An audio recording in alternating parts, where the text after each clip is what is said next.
অন্তর্বর্তীকালীন সরকার স্বল্প সময়ে যে সিদ্ধান্তগুলো নিচ্ছেন তা যৌক্তিক এবং সময় উপযোগী বলে মন্তব্য করেছেন বিএনপি মহাসচিব মির্জা ফখরুল ইসলাম আলমগীর। তিনি বলেন, তত্ত্বাবধায়ক সরকার স্থায়ী রূপ এবং দ্বিকক্ষ বিশিষ্ট সংসদ ব্যবস্থা প্রণয়ন করতে চায় বিএনপি। কাজেই নির্বাচন কমিশন সহ অন্যান্য প্রতিষ্ঠানে সংস্কারের পক্ষে বিএনপি। শনিবার রাতে সিঙ্গাপুর থেকে চিকিৎসা শেষে দেশে ফিরে শাহজালাল বিমানবন্দরে সাংবাদিকদের প্রশ্নের জবাবে এসব কথা বলেন বিএনপি মহাসচিব। না, সংস্কার তো করতেই হবে। আমরা কিভাবে সংস্কার চাই সে কথা তো আমরা আগেই বলেছি। যেমন আমরা কেয়ারটেকার গভর্নমেন্টকে আমরা একটা স্থায়ী ব্যবস্থা করার জন্য আমরা এর আগে বলেছি আমাদের 31 দফাতে। আমরা দ্বিকক্ষ বিশিষ্ট পার্লামেন্টের কথা বলেছি সংবিধানের ব্যাপারে। এই বিষয়গুলো আলোচনার মাধ্যমে ঠিক করতে হবে। ছাত্র জনতার অভ্যুত্থানের মুখে 5 আগস্ট ফ্যাসিস্ট শেখ হাসিনা পদত্যাগ করে দেশ ছেড়ে ভারতে পালিয়ে যায়। এর 3 দিন পর 8 আগস্ট নোবেল বিজয়ী ডক্টর মোহাম্মদ ইউনূসকে প্রধান উপদেষ্টা করে দেশে অন্তর্বর্তী সরকার গঠিত হয়। প্রধান উপদেষ্টা সহ এ সরকারের সদস্য সংখ্যা 21। উপদেষ্টা মণ্ডলীতে রয়েছেন বৈষম্য বিরোধী ছাত্র আন্দোলনের 2 সমন্বয়ক নাহিদ ইসলাম ও আসিফ মাহমুদ। এছাড়া প্রধান উপদেষ্টার 2 জন বিশেষ সহকারী, 1 জন আন্তর্জাতিক বিষয়ক বিশেষ দূত আছেন। মানবাধিকার, অর্থনীতি, প্রশাসন, পুলিশ ও আইন শৃঙ্খলা সহ নানা ক্ষেত্রে বেশ কিছু সিদ্ধান্ত, পদক্ষেপ সহ বিভিন্ন ব্যবস্থা নিয়েছে অন্তর্বর্তী সরকার। মানবাধিকার রক্ষা, আইনের শাসন প্রতিষ্ঠায় রাষ্ট্র সংস্কার সহ নানা প্রশংসনীয় বেশ কিছু উদ্যোগ নেয় সরকার। ছাত্র জনতার অভ্যুত্থানে অংশ নিয়ে যারা হতাহত হয়েছেন তাদের পরিবারের সদস্যদের দেখভালের জন্য একটি ফাউন্ডেশন গঠন, জবাবদিহিমূলক প্রশাসন নিশ্চিতে সরকারি কর্মকর্তা কর্মচারীদের সম্পদের হিসাব দেওয়ারও সিদ্ধান্ত হয়। বিদ্যমান অর্থনৈতিক অবস্থার উপর শ্বেতপত্র প্রণয়নে একটি কমিটিও করা হয়।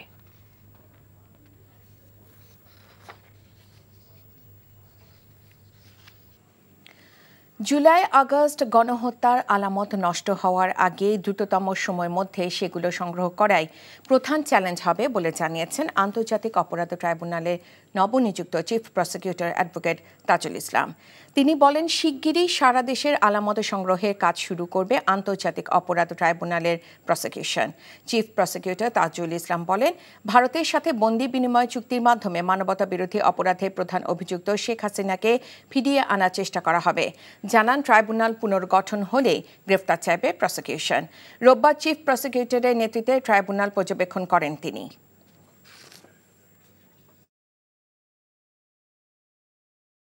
আমাদের প্রথম প্রায়োরিটি হচ্ছে, যেহেতু এই ঘটনাগুলো খুবই তাজা, এই এভিডেন্সগুলো যারা পারপিট্রেটার্স আছেন, যারা আসামি হবেন এই মামলাগুলোতে, তারা কিন্তু এখনও বাংলাদেশে বিভিন্ন জায়গায় আছেন, অনেকে দায়িত্বেও আছেন।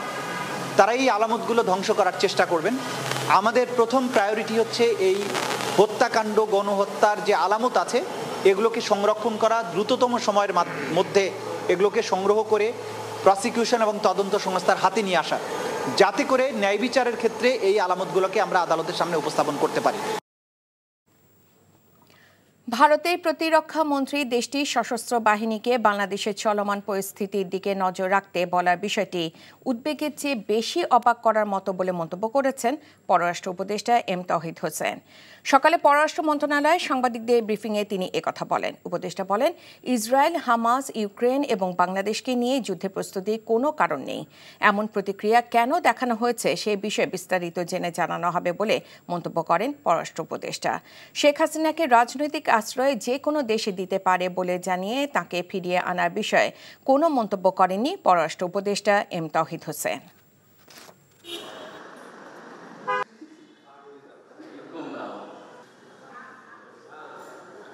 আমি যতটা উদ্বিগ্ন তার থেকে বেশি অবাক যে উনি এ ধরনের কথা কেন বললেন। আমি এটার কোনো কারণ খুঁজে পাই না। আমি কোনো অবস্থাতেই মনে করি না যে ভারতের সাথে আমাদের কোনো যুদ্ধবিগ্রহ হওয়ার সম্ভাবনা আছে। উনি এটা কি তার নিজের দেশের কনজাম্পশনের জন্য বলেছেন কিনা সেটা আমাদের বুঝতে হবে। আর উনি যেভাবে বলেছেন এটা বিটিং অ্যারাউন্ড দ্য বুশ অনেকটা, কারণ ইউক্রেনের যুদ্ধের কারণে তো ভারতের যুদ্ধ প্রস্তুতির আমি কোনো প্রয়োজন দেখি না, বা হামাসের সাথে যে সমস্যা হচ্ছে তাতে করেই বা ভারতের অন্ততপক্ষে এখানে কি সম্পর্ক। আর এর সাথে ইউক্রেন এবং হামাসের সাথে বাংলাদেশ কি করে তুলনীয় হয় এটাও আমার বোধগম্যতার বাইরে। আমি কোনো নিজার্ক রিয়াকশন দেখাতে চাই না। আমরা অবশ্যই এটা দেখবো যে উনি কেন এরকম কথা বলেছেন।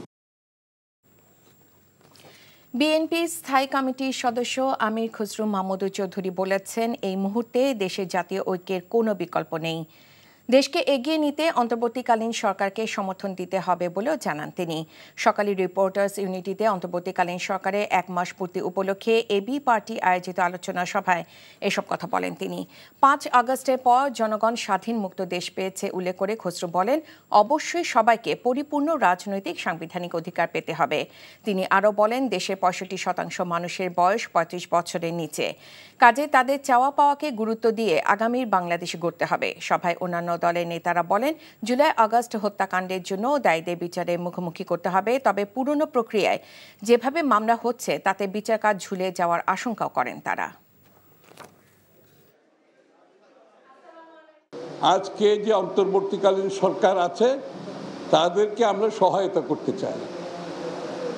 আমরা রাজনীতি করি, আমরা অনেক কথা বলি, অনেক বক্তব্য দেই, যার যার প্রেক্ষাপট থেকে আমাদের কথাগুলো বলি এবং বলবো, কিন্তু বটম লাইন হচ্ছে, শেষ কথা হচ্ছে, আজকের অন্তর্বর্তীকালীন সরকারকে ঐক্যবদ্ধভাবে জাতীয় ঐক্যের মাধ্যমে আমাদেরকে সমর্থন করে এই কাজগুলো সম্পন্ন করতে হবে। আমরা যত কথাই বলি, জাতীয় ঐক্যের এই মুহূর্তে কোনো বিকল্প নাই। সংবিধান সংস্কার বা সংশোধন নিয়ে আলোচনা হচ্ছে, কিভাবে হবে বা প্রক্রিয়া এখনো ঠিক হয়নি বলে জানিয়েছেন স্থানীয় সরকার। পল্লী উন্নয়ন ও সমবায় উপদেষ্টা এ.এফ. হাসান আরিফ সকালে সচিবালয়ে ডেঙ্গু সহ মশাবাহিত অন্যান্য রোগ বিষয়ক জাতীয় কমিটির সভা শেষে একথা বলেন তিনি। সংবিধান সংস্কারের কথা ভাবছে অন্তর্বর্তীকালীন সরকার, আলোচনা হচ্ছে। এই মুহূর্তে এখন আমরা বলতে পারি না, যেহেতু কোনো সিদ্ধান্ত হয়নি। আর সিদ্ধান্ত তো একদিনও নেওয়া যাবে না চট করে 1 মাসের মাথায়। যে সংবিধান তৈরি হতে আমাদের এত বছর লেগেছে, যে সংবিধান আজকে 52 বছর ধরে আছে, সেই সংবিধান সংশোধন করব আমি একটা মুখের কথায় বলে দিলাম হয়ে যাবে, হবে না। গণ অভ্যুত্থানে অংশ নেওয়া নিহতরা আজ আলোচনায় থাকতে পারত, কিন্তু তাদের সেই সুযোগ দেওয়া হয়নি বলে জানিয়েছেন অন্তর্বর্তীকালীন সরকারের প্রধান উপদেষ্টা ডক্টর মোহাম্মদ ইউনূস। সকালে প্রধান উপদেষ্টার কার্যালয়ে শিক্ষার্থীদের সাথে মতবিনিময়ে তিনি একথা বলেন। শহীদদের স্বপ্ন বাস্তবায়ন করা হবে জানিয়ে তিনি বলেন, এটাই এই সরকারের প্রতিজ্ঞা।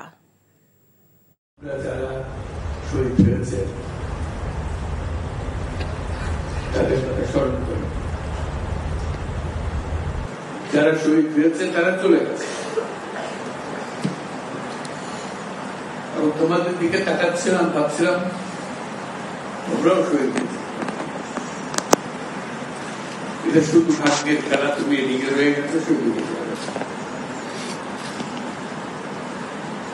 আজকে তারা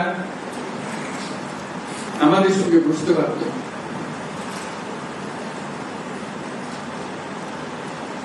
কিন্তু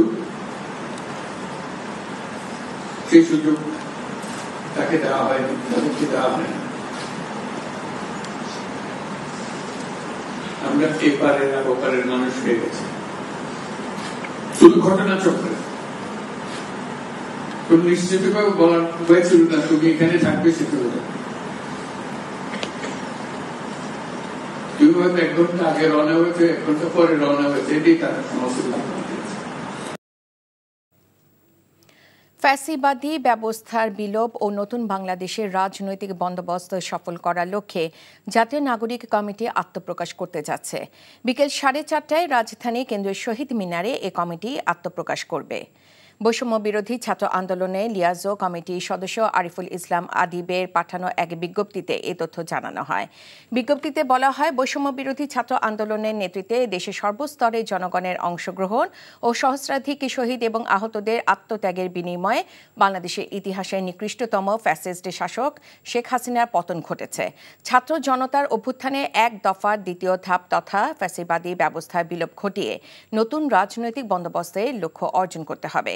ছাত্র জনতার অভ্যুত্থান যে নতুন রাজনৈতিক ভাষা ও জনগোষ্ঠীর সম্ভাবনা হাজির করেছে, তা বাস্তবায়ন করতে হলে বাংলাদেশকে নতুন করে গঠন করতে হবে। এতদিনে ছাত্র রাজনীতি রাজনৈতিক দলে লেজুবৃত্তি ছিল উল্লেখ করে বৈষম্য বিরোধী ছাত্র আন্দোলনের সমন্বয়ক হাসনাত আবদুল্লাহ বলেছেন, আগামী ছাত্র রাজনীতি নিয়ন্ত্রণ করবে ছাত্ররা, কোনো দল নয়। দুপুরে চট্টগ্রাম বিশ্ববিদ্যালয়ে অনুষ্ঠিত মতবিনিময় সভায় এসব কথা বলেন তিনি। বিশ্ববিদ্যালয়ের একটি মিলনায়তনে অনুষ্ঠিত সভাটি আয়োজন করে বৈষম্য বিরোধী ছাত্র আন্দোলন।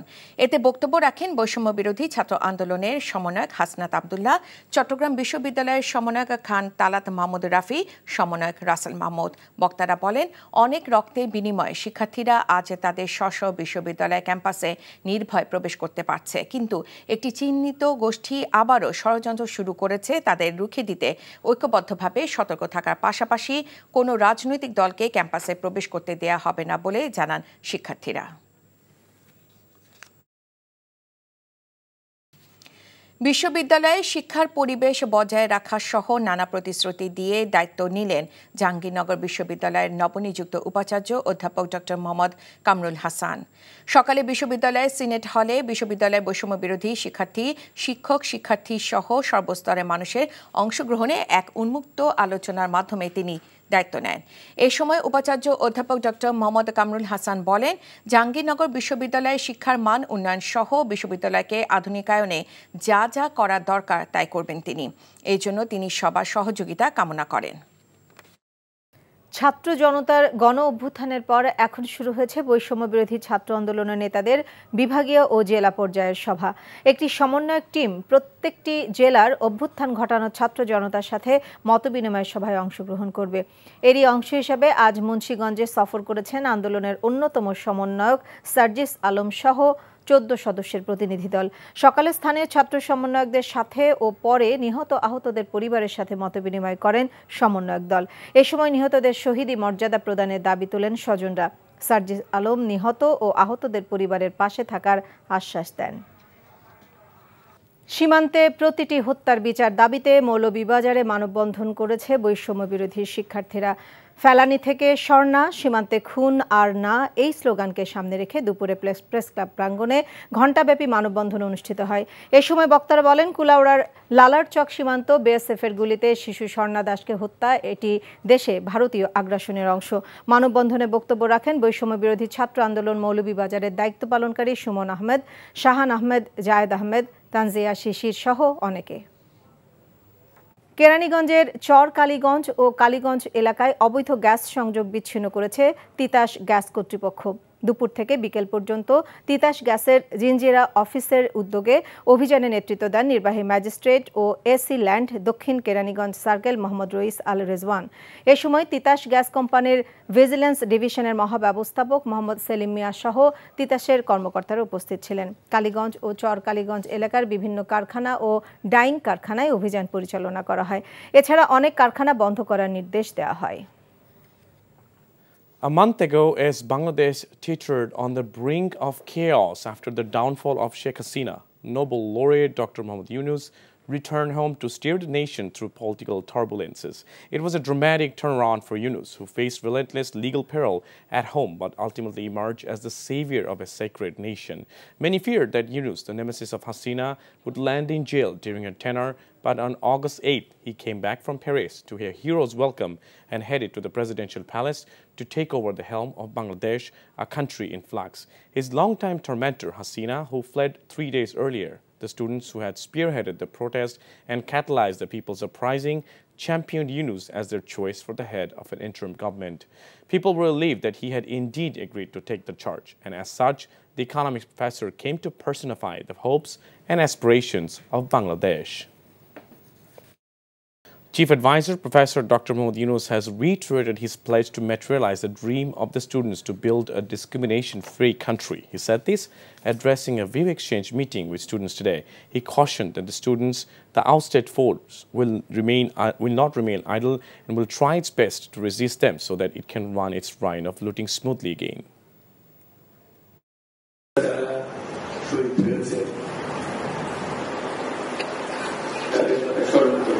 যে জীবনের বিনিময়ে তারা আমাদের কাছে এখানে বসার সুযোগ দিয়েছে, যে স্বপ্নের জন্য তারা প্রাণ দিয়েছে, সেই স্বপ্নকে আমরা বাস্তবায়ন করব। এটা থেকে আমাদের বেরিয়ে যাবার কোনো উপায়। আমাদের যোগ্যতা না থাকতে পারে, আমাদের ক্ষমতা না থাকতে পারে, কিন্তু আমাদের প্রতিজ্ঞা করি। Hasnat Abdullah, the coordinator of Students Against Discrimination, said not political party, students will control the students' politics in Bangladesh. He said this while addressing a view exchange meeting at Chattogram University today. Speakers at the meeting said students can enter the respective campus freely as students and people sacrifice their lives to liberate the country from the grasp of autocratic and fascist regime. They also urge all to remain alert as a vested quarter is still hatching conspiracy against the revolution and the country.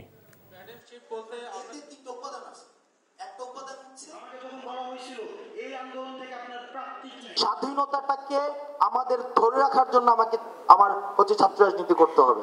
সেটা অবশ্যই দলীয় লেজুর ভিত্তিক ছাত্র রাজনীতি না।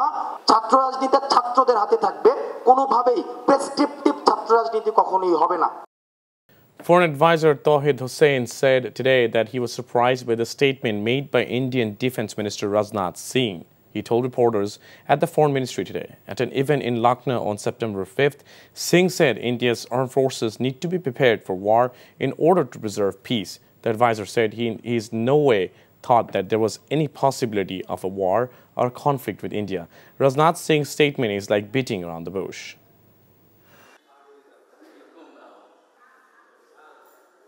আমি যতটা উদ্বিগ্ন তার থেকে বেশি অবাক যে উনি এই ধরনের কথা কেন বললেন। আমি এটার কোনো কারণ খুঁজে পাই না। আমি কোনো অবস্থাতেই মনে করি না যে ভারতের সাথে আমাদের কোনো যুদ্ধবিগ্রহ হওয়ার সম্ভাবনা আছে। উনি এটা কি তার নিজের দেশের কনজাম্পশনের জন্য বলেছেন কিনা সেটা আমাদের বুঝতে হবে। আর উনি যেভাবে বলেছেন এটা বিটিং অ্যারাউন্ড দ্য বুশ অনেকটা, কারণ ইউক্রেনের যুদ্ধের কারণে তো ভারতের যুদ্ধ প্রস্তুতির আমি কোনো প্রয়োজন দেখি না, বা হামাসের সাথে যে সমস্যা হচ্ছে তাতে করেই বা ভারতের অন্ততপক্ষে এখানে কি সম্পর্ক। আর এর সাথে ইউক্রেন এবং হামাসের সাথে বাংলাদেশ কি করে তুলনীয় হয় এটাও আমার বোধগম্যতার বাইরে। আমি কোনো নিজার্ক রিয়াকশন দেখাতে চাই না। আমরা অবশ্যই এটা দেখবো যে উনি কেন এরকম কথা বলেছেন। Algeria advisor A.F. Hassan Arif has said discussion is underway for the reformation and return of the constitution. সংবিধান সংস্কারের কথা ভাবছে অন্তর্বর্তীকালীন সরকার। আলোচনা হচ্ছে এই মুহূর্তে, এখন আমরা বলতে পারি না যেহেতু কোনো সিদ্ধান্ত হয়নি। আর সিদ্ধান্ত তো একদিনও নেওয়া যাবে না চট করে এক মাসের মাথায়। যে সংবিধান তৈরি হতে আমাদের এত বছর লেগেছে, যে সংবিধান আজকে 52 বছর ধরে আছে, সেই সংবিধান সংশোধন করব আমি একটা মুখের কথায় বলে দিলাম হয়ে যাবে, হবে না। BNP Standing Committee member Amir Khosru Mahmood Chaudhry has said there is no alternative to national unity at this moment to rebuild Bangladesh. He said this while addressing a discussion at DRU today on the occasion of the 1 month of the Dr. Yunus-led interim government. The senior BNP leader said a national unity is essential to support the interim government for the national rebuilding.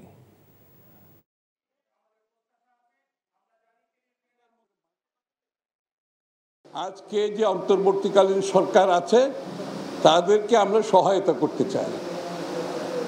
আমরা রাজনীতি করি, আমরা অনেক কথা বলি, অনেক বক্তব্য দেই, যার যার প্রেক্ষাপট থেকে আমাদের কথাগুলো বলি এবং বলবো।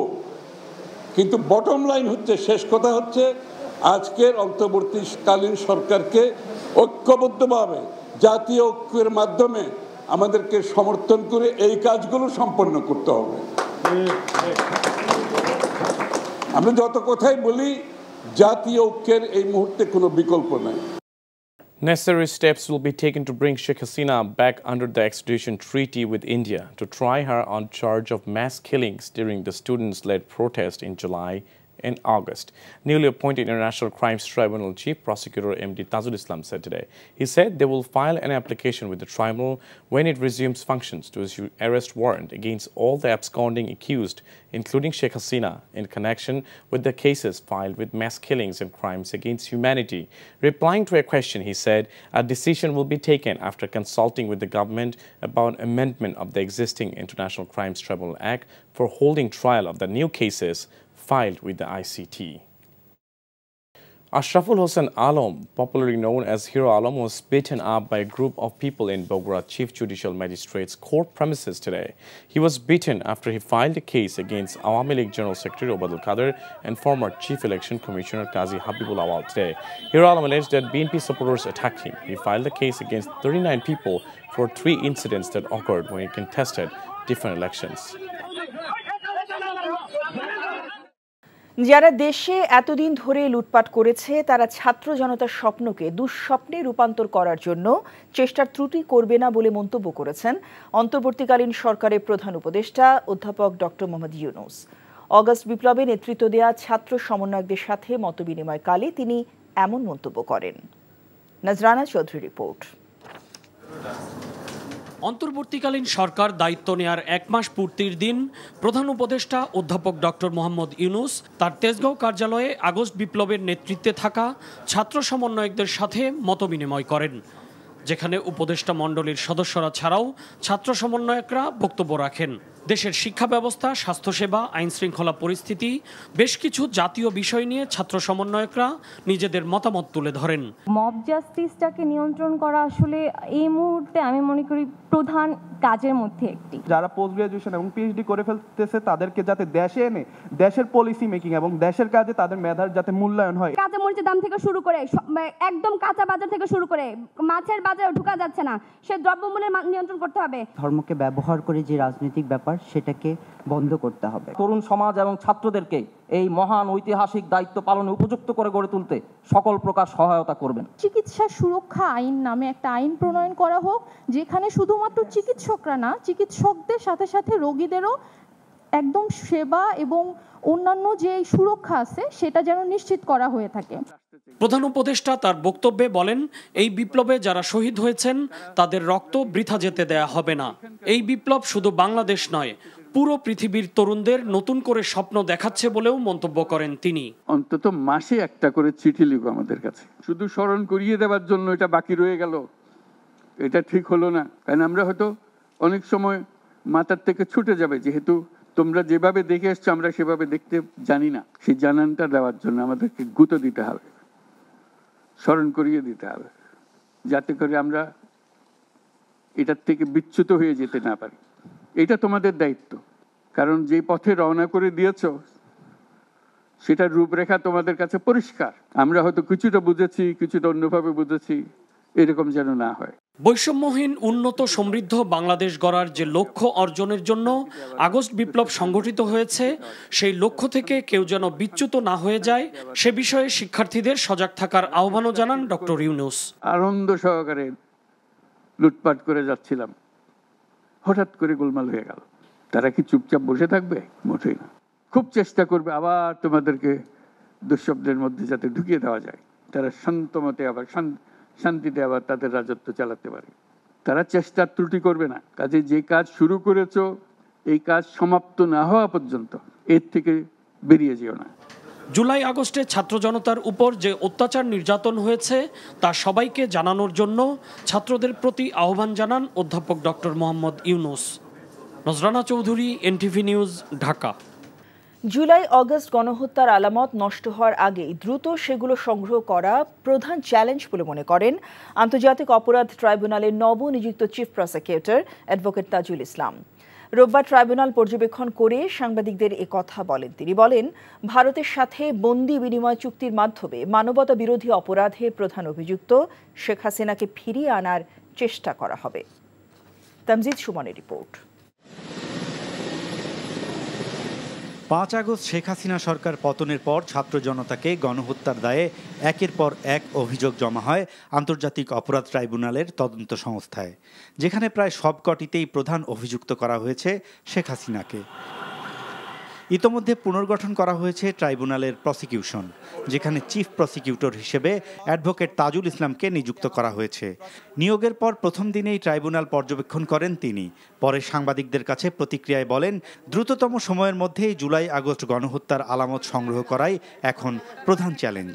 আসামিরা এখনো সবাই পলাতক, তাদেরকে আওতার মধ্যে নিয়ে আসা, আইনের আওতার মধ্যে নিয়ে আসাটা একটা প্রধান চ্যালেঞ্জ। আর আলামতগুলো দ্রুততম সময়ের মধ্যে নষ্ট হয়ে যাওয়ার আগে সংরক্ষণ করাটা, এই দুটো আমরা চ্যালেঞ্জ মনে করি। যাদের চোখের সামনে হত্যাকাণ্ডগুলো ঘটেছে তাদের প্রতি আমাদের অনুরোধ থাকবে, আপনারা দয়া করে আপনাদের চোখে দেখা, আপনাদের হাতে থাকা যেসব এভিডেন্স আছে, যে সমস্ত তথ্য প্রমাণ আছে, সেগুলো দ্রুততম সময়ের মধ্যে এই ট্রাইব্যুনালের প্রসিকিউশন টিম কিংবা তদন্ত সংস্থার কাছে পাঠিয়ে দিন, যাতে করে আমরা একটা প্রপার তদন্তের মাধ্যমে একটা সঠিক এবং ন্যায় বিচার করতে পারি। তাজুল ইসলাম বলেন, গণহত্যার প্রতিটি অভিযোগের মূল অভিযুক্ত সাবেক প্রধানমন্ত্রী শেখ হাসিনা। তাই বন্দি বিনিময় চুক্তির মাধ্যমে তাকে ফিরিয়ে আনার বিষয়টিও তুলে ধরেন তিনি। খুব দ্রুতই বের করে ফেলব যে কারা এই হত্যাকাণ্ডের সাথে, এই গণহত্যার সাথে, ক্রাইমস এগেইনস্ট হিউম্যানিটির সাথে সম্পৃক্ত ছিলেন, তাদের নামে খুব দ্রুতই আমরা অভিযোগ দায়ের করে সেই আলোকে তাদের যাতে দেশ ত্যাগ না করতে পারে তাদের গ্রেপ্তার করে আইনের আওতায় নিয়ে আসার জন্য যে চেষ্টা, সেটা আমরা শুরু করব। শেখ হাসিনা তিনি যেহেতু বাংলাদেশের গণহত্যার প্রধান আসামি হবেন বলে আমরা মনে করছি, বা অধিকাংশ মামলায় তাকে আসামি করা হয়েছে, সুতরাং এই প্রক্রিয়া শুরুর মাধ্যমে আমরা আইনগতভাবেই তাকে বাংলাদেশে ফিরিয়ে এনে বিচারের মুখোমুখি করার জন্য চেষ্টা করব। বিচারাধীন আসামি যারা এর আগে ট্রাইব্যুনালে ন্যায় বিচার বঞ্চিত হয়েছেন তারাও ন্যায় বিচার পাবেন বলে জানিয়েছে নতুন এই প্রসিকিউশন। সেই রকম বিচারক আর কখনো এই ট্রাইব্যুনালে আসবে না ইনশাআল্লাহ। Tamjid Suman, NTV news, Dhaka. BNP ভারপ্রাপ্ত চেয়ারম্যান তারেক রহমান বলেছেন, গণতন্ত্রের বিরুদ্ধে দেশের ভেতর ও বাইরে যে ষড়যন্ত্র ছিল তা এখনও অব্যাহত রয়েছে।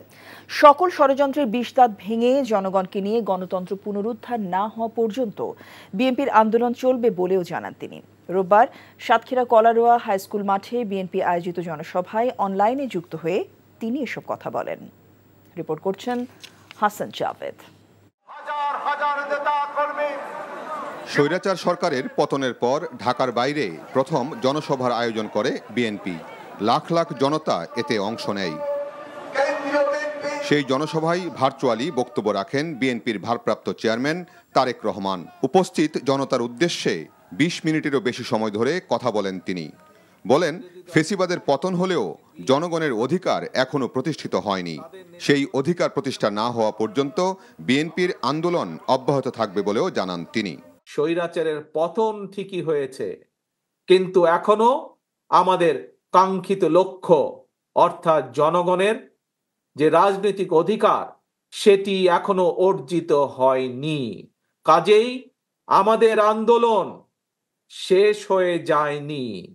যতক্ষণ পর্যন্ত জনগণের ভোটের অধিকার, কথা বলার অধিকার প্রতিষ্ঠিত না হবে ততক্ষণ পর্যন্ত বিএনপির আন্দোলন অব্যাহত থাকবে। বিএনপির ভারপ্রাপ্ত চেয়ারম্যান বলেন, দেশের বিরুদ্ধে ষড়যন্ত্র এখনো অব্যাহত আছে, যে কোনো মূল্যে তা প্রতিহত করা হবে। দেশের ভিতরে এবং দেশের বাইরে থেকে যারা কলকাঠি নাড়ছে তারা চায় না যে এই দেশের মানুষ গণতন্ত্র ফিরে পাক। সকল ষড়যন্ত্রের বিষ-ধাত ভেঙে দিয়ে যে কোনো মূল্যে আমরা বাংলাদেশ জাতীয়তাবাদী দল জনগণকে সাথে নিয়ে এই দেশের মানুষের হারিয়ে যাওয়া গণতন্ত্রকে পুনরুদ্ধার করব। তারেক রহমান বলেন, অতীতেও বিএনপি দেশের মানুষের জীবনমানের উন্নয়নে কাজ করেছে, আগামীতেও উন্নয়ন এবং উৎপাদনের রাজনীতি করবে তার দল। বিএনপির রাজনীতি হচ্ছে উন্নয়ন এবং উৎপাদনের রাজনীতি। আমরা বাংলাদেশের প্রত্যেকটি এলাকার সম্ভাবনাকে বের করে আনতে চাই, সম্ভাবনাকে কাজে লাগাতে চাই। এই সম্ভাবনাগুলোকে তখনই বাস্তবায়ন করা সম্ভব যখন আপনাদের দ্বারা, জনগণের দ্বারা নির্বাচিত একটি সরকার দেশ পরিচালনা করবে। জনগণের সরকারই একমাত্র জনগণের কথা চিন্তা করে। জনগণের সরকারই একমাত্র জনগণের জন্য কাজ করে। জনসভায় বিএনপি নেতা হাবিবুল ইসলাম হাবিব ছাড়াও কেন্দ্রীয় নেতৃবৃন্দ বক্তব্য রাখেন। Hasan Javed, NTV news, Dhaka. ছাত্র জনতার অভ্যুত্থানের আকাঙ্ক্ষাকে ধারণ করে আত্মপ্রকাশ করেছে ৫৫ সদস্যের জাতীয় নাগরিক কমিটি। এই কমিটির আহ্বায়ক হয়েছেন বাংলাদেশ ছাত্র ফেডারেশনের সাবেক নেতা নাসির উদ্দিন পাটোয়ারি। কেন্দ্রীয় শহীদ মিনারে আত্মপ্রকাশ অনুষ্ঠানে নেতারা বলেন, এই কমিটি ছাত্র জনতার সাথে শহীদের স্বপ্ন পূরণে ঐক্যবদ্ধ হয়ে কাজ করবে। হাসান মাহমুদের রিপোর্ট। ছাত্র জনতার নজিরবিহীন আন্দোলনে গেল ৫ আগস্ট স্বৈরাচার পতনের পর থেকেই আলোচনায় ছিল নতুন রাজনৈতিক বন্দোবস্তের বিষয়টি। এবার দেশের প্রয়োজনীয় সংস্কার ও বিদ্যমান ফ্যাসিবাদী বিলোপে রাজনৈতিক দল না করে জাতীয় নাগরিক কমিটি ঘোষণা করেছে বৈষম্য বিরোধী ছাত্র আন্দোলনের লিয়াজু কমিটি। জুলাই বিপ্লবের শহীদদের স্বপ্ন পূরণে কাজ করবে বলে জানায় কমিটির মুখপাত্র সামান্তা। গণহত্যাকারীদের যথাযথ বিচার, রাষ্ট্রীয় প্রতিষ্ঠানের পুনর্গঠন, জনস্বার্থের প্রতি সংবেদনশীল নীতি নির্ধারণ নতুন রাজনৈতিক বন্দোবস্তের পূর্বশর্ত। জাতীয় নাগরিক কমিটি একটি আহ্বায়ক কমিটি গঠনের মাধ্যমে কাজ শুরু করছে। অচিরেই সকল মহানগর, জেলা ও উপজেলা পর্যায়ে ছাত্র জনতার অভ্যুত্থানের অংশগ্রহণকারী সামাজিক, সাংস্কৃতিক ও ধর্মীয় নেতৃত্ব এবং বিভিন্ন শ্রেণী পেশার মানুষের সাথে আমরা আলোচনা করব। তৃণমূল পর্যন্ত এই কমিটির বিস্তৃতি ঘটানোর মাধ্যমে আমরা ছাত্র জনতার অভ্যুত্থানের শক্তিকে সংহত করে বাংলাদেশ রাষ্ট্রকে পুনর্গঠনের লক্ষ্যে কাজ করে যাব। ৫৫ সদস্যের এই কমিটিতে দল মতের বাইরে সবাইকে স্থান দেওয়া হয়েছে উল্লেখ করে কমিটির আহ্বায়ক নাসির উদ্দিন পাটোয়ারি বলেন, বাংলাদেশের জাতীয় স্বার্থে সবাইকে এক হয়ে কাজ করতে হবে। ঐক্যবদ্ধ শক্তিকে নিয়ে আমাদের রাষ্ট্রের যে পুনর্গঠন রয়েছে সেটাতে আমরা আমাদের বিনিয়োগ করব। এই তরুণ প্রজন্ম যে যেখানে আছেন, গণ অভ্যুত্থানের যে স্পিরিট রয়েছে এবং যে চেতনা রয়েছে সেটাকে আমরা একসাথে সবাইকে সুসংহত করে আমরা আমাদের প্রতিরোধগুলো গড়ে তুলব। যে প্রতিরোধের মাধ্যমে আমরা দেশি বিদেশি যে সব চক্রান্তগুলো এখনো চলমান, সেই চক্রান্তগুলোর বিরুদ্ধে আমাদের প্রতিরোধ জারি থাকবে। আমরা বাংলাদেশের তরুণ, যুবক, ছাত্র সকল জনতা মিলে নতুন যে বাংলাদেশ, ফেসিবাদী ব্যবস্থার বিলোপ এবং নতুন রাজনৈতিক বন্দোবস্ত, এই দুটো বিষয়কে আমরা শতভাগ সফল করে নিয়ে আসতে চাই। ছাত্র জনতা হত্যায় জড়িত সবার দ্রুত বিচার নিশ্চিত করার দাবিও জানায় জাতীয় নাগরিক committee. Hasan Mahmud, NTV news, Dhaka. ছাত্র জনতার গণ অভ্যুত্থানের পর এখন শুরু হয়েছে বৈষম্য বিরোধী ছাত্র আন্দোলনের নেতাদের বিভাগীয় ও জেলা পর্যায়ের সভা। জনগণের আস্থার প্রতিদান দিতে বৈষম্য বিরোধী ছাত্র আন্দোলনের নেতারা মূলধারার রাজনীতিতে নাম লেখাতে চলেছেন এর মাধ্যমে। এরই অংশ হিসেবে আজ প্রথমবারের মতো মুন্সিগঞ্জে ও চট্টগ্রামে সফর করেছেন আন্দোলনের অন্যতম সমন্বয়ক সার্জিস আলম এবং হাসানাত আবদুল্লাহ সহ তাদের প্রতিনিধি দল। প্রতিনিধিদের পাঠানো তথ্য এবং ছবিতে দেখুন ডেস্ক রিপোর্ট। মুন্সিগঞ্জে সফর করেছেন আন্দোলনের অন্যতম সমন্বয়ক সার্জিস আলম সহ 14 সদস্যের প্রতিনিধি দল। সকালে স্থানীয় ছাত্র সমন্বয়কদের সাথে ও পরে হতাহতদের পরিবারের সাথে মতবিনিময় করেন সমন্বয়ক দল। নিহত ও আহতদের পরিবারের পাশে থাকার আশ্বাস দেন সার্জিস আলম। আর জনগণ তাদের উপর যে আস্থা রেখেছে তার প্রতিদান দিতে মূলধারার রাজনীতিতে যুক্ত হওয়ার কথাও জানান সার্জিস আলম। এই ছাত্র জনতার উপরে বর্তমান বাংলাদেশের মানুষের যে আস্থাটি রয়েছে, বাংলাদেশের তথাকথিত রাজনৈতিক দলগুলোর উপর বাংলাদেশের মানুষের ওই আস্থাটি আর নেই। এই যে আপনাদের উপরে বাংলাদেশের এত এত মানুষ এই আস্থাটি রেখেছে, এখন সময় হচ্ছে তাদের আস্থার প্রতিদান দেওয়ার। অন্যদিকে চট্টগ্রামে বৈষম্য বিরোধী ছাত্র আন্দোলনের পরবর্তী ভাবনা শীর্ষক মতবিনিময় সভায় বক্তারা বলেন, দেশ দুর্নীতি, অনিয়ম, সন্ত্রাস, চাঁদাবাজি বন্ধে দৃঢ় প্রতিজ্ঞাবদ্ধ। অন্তর্বর্তী সরকারকে সহযোগিতার জন্য প্রশাসনের প্রতি আহ্বান জানান বৈষম্য বিরোধী শিক্ষার্থীরা। স্বাধীনতাটাকে আমাদের ধরে রাখার জন্য আমার ছাত্র রাজনীতি করতে হবে, তবে সেটা অবশ্যই দলীয় লেজুর ভিত্তিক ছাত্র রাজনীতি না, যেটা আমার মাদার টিম প্রেসক্রিপশন দিবে আর আমি ক্যাম্পাসে সেটা বাস্তবায়ন করব। গত 15 বছরের ব্যবসায়ীদের একটি সিন্ডিকেট পণ্যের দাম বৃদ্ধি সহ সাধারণ মানুষকে হয়রানি করেছে।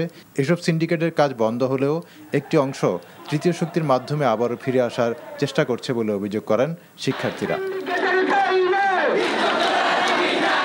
আহমেদ শরীফ, এনটিভি নিউজ ডেস্ক। সংবিধান সংস্কারের কথা ভাবা হচ্ছে, তবে কোন প্রক্রিয়ায় হবে তা গণ অভ্যুত্থানে অংশ নেয়া ছাত্র জনতার সাথে আলোচনার পর ঠিক হবে বলে জানিয়েছেন স্থানীয় সরকার উপদেষ্টা এএফ হাসান আরিফ। সকালে সচিবালয়ে এক বৈঠক শেষে এসব বলেন তিনি। নির্বাচন কবে হবে তাও ছাত্র জনতাই ঠিক করবে বলেও জানান তিনি। এদিকে পাচার হওয়া অর্থ ফেরানোর মতো রাজস্ব খাতে সংস্কারেও টাস্কফোর্স গঠন করা হবে বলে জানিয়েছেন অর্থ ও বাণিজ্য উপদেষ্টা। রিপোর্ট করছেন রকুরউদ্দিন। রোববার সকালে সচিবালয়ে অনুষ্ঠিত হয় ডেঙ্গু সহ মশাবাহিত অন্যান্য রোগ বিষয়ক জাতীয় কমিটির সভা।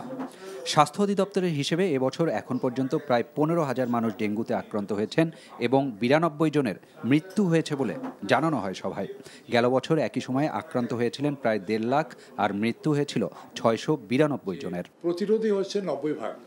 এ সময় স্থানীয় সরকার উপদেষ্টার কাছে সাংবাদিকদের প্রশ্ন ছিল, অন্তর্বর্তী সরকারের দায়িত্ব নেবার 1 মাস পর সংস্কার কার্যক্রমে গুরুত্ব পাচ্ছে কি আর বাস্তবায়নই বা কিভাবে হবে? সংবিধান নিয়ে আমাদের আলোচনা হচ্ছে, তারপরে আর অন্যান্য বিষয়গুলো নিয়ে আলোচনা হচ্ছে, আইনগুলো নিয়ে আলোচনা হচ্ছে, তারপরে রেগুলেশনগুলো নিয়ে আলোচনা হচ্ছে। প্রক্রিয়া বলা সম্ভব না, সেটা আমাদের ফেরত যেতে হবে, যে ছাত্র জনতার কাছেই যেতে হবে, তাদের কাছ থেকেই দাবিটা আসতে হবে যে তারা কোন পদ্ধতিতে চায়। তারা কি এই সংবিধানকে অ্যাব্রোগেট করে দিতে চায়, নতুন সংবিধান চায়, নাকি পুরনো সংবিধানকে সংস্কার করে আমূল সংস্কার করে অ্যামেন্ডমেন্টের মাধ্যমে করতে চায়। এটা আমাদেরকে জনগণের রায় নিতে হবে। একই দিন দুপুরে সচিবালয়ে রপ্তানি উন্নয়ন ব্যুরোর ১৪৬তম ও বাংলাদেশ ফরেন ট্রেড ইনস্টিটিউটের ৫৯তম পরিচালনা পর্ষদ সভা শেষে বাণিজ্য উপদেষ্টা জানান, গেল অর্থবছরে রপ্তানি আয় প্রবৃদ্ধি হয়েছে ১২%-এরও বেশি। ফর্মালি টাস্ক ফোর্স একটা হবে টাকা ফিরে আনার জন্য, আর বাকি ব্যাংকিং সেক্টর একটা টাস্ক ফোর্স করবে ওই দুইটা। আর এনবিআর এর সংস্কারের ব্যাপারে তো আমরা একটা ইমিডিয়েটলি আমরা একটা টাস্ক ফোর্স করবো। আমরা বিশেষজ্ঞ লোক, আমাদের বাঙালির অনেক বিশেষজ্ঞ আছে, প্রয়োজন হলে বাইরে যদি কোনো বিশেষজ্ঞরা অফার করেছে আমরা বিবেচনা করতে পারি। বাজার ব্যবস্থাপনার মিডল ইস্টে কতটা বাধা, ইভেন চাঁদাবাজি, এইগুলো আমরা কমাবার জন্য যথেষ্ট, একটু হয়তো সময় লাগবে, এটা কমবে, ডেফিনেটলি কমবে। যুক্তরাষ্ট্রের বাজারে জিএসপি সুবিধা ফিরে পেতে শর্ত পূরণ কঠিন হবে না বলেও জানান বাণিজ্য উপদেষ্টা। Rokonuddin, NTV news, Dhaka. দেশের কমপক্ষে 10টি ব্যাংক দেউলিয়া হওয়ার মতো খারাপ অবস্থায় আছে জানিয়ে বাংলাদেশ ব্যাংকের governor doctor Ahsan H Mansur বলেছেন, এই ব্যাংকগুলোকে বাঁচানোর চেষ্টা চলছে। বিকেলে এক সংবাদ সম্মেলনে গভর্নর আরও জানান, এখন থেকে কোনো ব্যাংক দেউলিয়া হলে গ্রাহকরা সর্বোচ্চ 2 লাখ টাকা পর্যন্ত ফেরত পাবেন, কারণ আমানতের সুরক্ষা বিমার পরিমাণ 1 লাখ থেকে বাড়িয়ে 2 লাখ টাকা করা হয়েছে। হাসানুল শাওনের রিপোর্ট। নানা অনিয়ম আর অব্যবস্থাপনায় ক্রমান্বয়ে দুর্বল হওয়া ব্যাংকগুলো অনেকদিন ধরেই ধুঁকছে। তারল্য সংকট নিরসনের পাশাপাশি দুর্বল ব্যাংকগুলোর জন্য এখন সবচেয়ে বড় চ্যালেঞ্জ হয়ে দাঁড়িয়েছে গ্রাহকদের আস্থা ধরে রাখা। সংবাদ সম্মেলনে দুর্বল এই ব্যাংকগুলোর প্রসঙ্গে গভর্নর জানান, এগুলোকে বিশেষ নজরদারিতে রাখা হয়েছে। আমরা আশা করি না কোনো ব্যাংক দেউলিয়া হবে, কিন্তু অন্যদিকে আবার এটাও ঠিক, অনেক ব্যাংক দেউলিয়া হয়ে আছে, কিন্তু আমরা কাস্টমারের স্বার্থ রক্ষা করব। এই ব্যাংকগুলোকে আমরা ঘুরিয়ে দাঁড়াতে সাহায্য করব এবং ইনশাল্লাহ ওগুলো ঘুরে দাঁড়াবে, সময়ের ব্যাপার। সংখ্যাটা কেমন? 10টা ব্যাংকের মতো। We are in an intensive program with them, ওগুলোকে টার্ন অ্যারাউন্ড আমরা করব ইনশাল্লাহ, দরকার হলে মার্চ করব, কিন্তু কাস্টমার আলটিমেটলি ক্ষতিগ্রস্ত হবে না। আমরা কিন্তু প্রত্যেক দিনই একটা করে ডিস্ট্রেস ব্যাংকের সাথে আমরা তাদের ইভ্যালুয়েট করছি এবং তাদের ক্যাশ ফ্লো পজিশনকে আমরা অ্যাসেস করছি। আমানতের সুরক্ষা বিমার পরিমাণ 2 লাখ টাকা করা হয়েছে জানিয়ে গভর্নর বলেন, এতে দেশের ব্যাংকিং খাতের 95% গ্রাহকের আমানত নিরাপদ থাকবে। ডিপোজিট ইন্স্যুরেন্স স্কিম যেটা বাংলাদেশে আছে, যেটার মাধ্যমে প্রত্যেক ডিপোজিটের 1 লক্ষ টাকা পর্যন্ত পেতে পারে। যদি কোনো কারণে ব্যাংক ফেলিওর হয়, ব্যাংক টাকা না দিতে পারে, সরকার এটা দিবে। আমরা এটাকে দ্বিগুণ করে দিচ্ছি, 2 লক্ষ টাকা পর্যন্ত দেওয়া হবে এবং এটার মাধ্যমে আমরা 95 অলমোস্ট 94.59% অ্যাকাউন্ট হোল্ডার তাদের পুরো টাকা ফেরত পাবে। কোনো প্রতিষ্ঠানের কোনো ব্যাংক হিসাব ফ্রিজ করা হয়নি বলেও জানান ডক্টর আহসান এইচ মনসুর। সেটা এক্সিমকোর হোক, সেটা ইসালামের হোক, কোনো প্রতিষ্ঠানকেই আমরা অ্যাকাউন্ট তাদের ফ্রিজ করা হয়নি। উদ্দেশ্য হলো প্রতিষ্ঠান চলবে, প্রতিষ্ঠানের কর্মকর্তা কর্মচারীরা কাজ করবে, উৎপাদন কার্যক্রম বিঘ্নিত হবে না। এছাড়া কোনো ব্যাংকে অনিয়ম হলে পরিচালনা পর্ষদ ভেঙে দেওয়ার পাশাপাশি দোষীদের শাস্তি দেওয়া হবে বলেও জানান governor. Hasanul Shaon, NTV news, Dhaka. কড়া নিরাপত্তার মধ্যে দ্বিতীয় দিনের মতো কাজ শুরু হয়েছে শিল্পাঞ্চল আশুলিয়ার পোশাক কারখানায়। তবে হাজিরা দিয়েই কাজ বন্ধ রেখে কারখানার অভ্যন্তরে বিক্ষোভ করছেন বেশ কয়েকটি কারখানার শ্রমিকরা। এ অবস্থায় ছুটি ঘোষণা করা হয়েছে 40টি কারখানায়। শ্রমিকদের উস্কানি দেওয়ার অভিযোগে 7 জনকে আটক করা হয়েছে। নাশকতার অভিযোগে আশুলিয়া শিল্পাঞ্চলে অভিযান চালিয়ে 7 জনকে আটক করা হয়েছে। সকাল থেকে আশুলিয়ার হামিম গ্রুপের শ্রমিকরা কারখানায় ঢুকে নিয়মিত হাজিরা দিয়েই শুরু করেন কর্মবিরতি। তাদের অনুসরণ করে Al Muslim, New Age, Generation Next, Yagi, Arunima ও ইকুরিয়া নামের তৈরি পোশাক কারখানার শ্রমিকরাও কাজ বন্ধ রেখে কারখানার অভ্যন্তরে বিক্ষোভে সামিল হয়েছেন। এমন পরিস্থিতিতে শ্রমিকরা কারখানা ছেড়ে বেরিয়ে গেলে অন্য শিল্প কারখানাগুলোতেও এর প্রভাব পড়বে বলে জানিয়েছে শিল্প পুলিশ। অন্যদিকে গাজীপুরে আন্দোলন হচ্ছে না, আর পরিস্থিতির অবনতির আশঙ্কায় 8টি কারখানায় ছুটি ঘোষণা করে কর্তৃপক্ষ।